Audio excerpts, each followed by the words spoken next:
ये कहानी एक ऐसे कातिल की है जिसने कानून की गिरफ्त से बचने के लिए एक ऐसा खौफनाक मंसूबा बनाया जो पुलिस के लिए भी एक चैलेंज बन गया। मध्य प्रदेश के राजेश परमार, जो पहले ही कत्ल के जुर्म में जेल काट रहे थे, जब पैरोल पर रहा हुए तो उनके जहन में अपनी शनाख्त को मिटाने और हमेशा के लिए आजाद रहने का एक भयानक मंसूबा आया। उन्होंने सोचा कि अगर वो मरने का ड्रामा कर सकी और अपनी जगह किसी और को मार कर पेश कर दे तो वो हमेशा के लिए कानून की नजरों से बच सकते हैं। इस मकसद के लिए उन्होंने एक ऐसा नौजवान तलाश किया जो शक्ल और सूरत में उनसे मिलता जुलता था।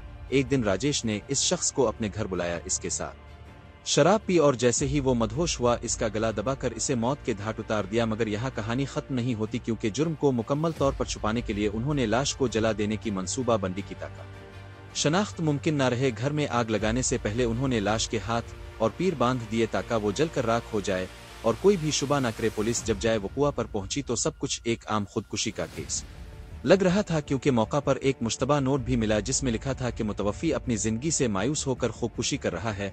पुलिस ने इब्तिदाई तौर पर यही मान लिया कि यह खुदकुशी का केस है, मगर जब पोस्टमार्टम रिपोर्ट आई तो पूरी कहानी उलट गई। रिपोर्ट के मुताबिक मौत आग में जलने की वजह से नहीं बल्कि गला दबाने से हुई थी, जिसका मतलब था कि ये एक कत्ल का केस था। पुलिस ने फौरी तौर पर अपनी तफ्तीश का रुख बदला और केस के तमाम पहलुओं पर गौर किया जाए। वकुआ की मजीद जांच पड़ताल में पुलिस को कुछ और गैरमामूली शवाहिद मिले, जैसे कि लाश के कुछ हिस्से मुकम्मल तौर पर जले हुए थे जबकि कुछ हिस्से बिल्कुल सलामत थे, जो ये साबित कर रहे थे कि आग बाद में लगाई गई थी। इसके अलावा मोबाइल फोन रिकॉर्ड और सीसीटीवी फुटेज ने भी कुछ शुकूक को जन्म दिया। पुलिस ने कॉल डेटा का जायजा लिया तो उन्हें मालूम हुआ कि राजेश के एक करीबी दोस्त से बार राब्ते हो रहे थे और वो आखिरी बार किसी दूसरे शहर में मौजूद था।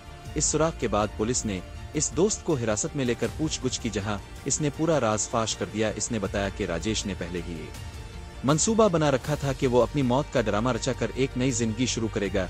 इस इंकिशाफ के बाद पुलिस ने राजेश का पीछा करना शुरू कर दिया और आखिरकार इसे चेन्नई में एक बदली हुई शनाख्त के साथ पकड़ लिया, जहां वो नया रूप धार कर जिंदगी गुजारने की कोशिश कर रहा था। पुलिस ने राजेश को गिरफ्तार करके मीडिया के सामने पेश किया और इस सनसनीखेज केस की हकीकत सबके सामने आ गई। ये कहानी न सिर्फ एक खौफनाक कत्ल की दास्तान है बल्कि एक ऐसी मिसाल भी है जो साबित करती है कि जुर्म कितना ही होशियारी से क्यों ना किया जाए, कानून के शिकंजे से बचना नामुमकिन है।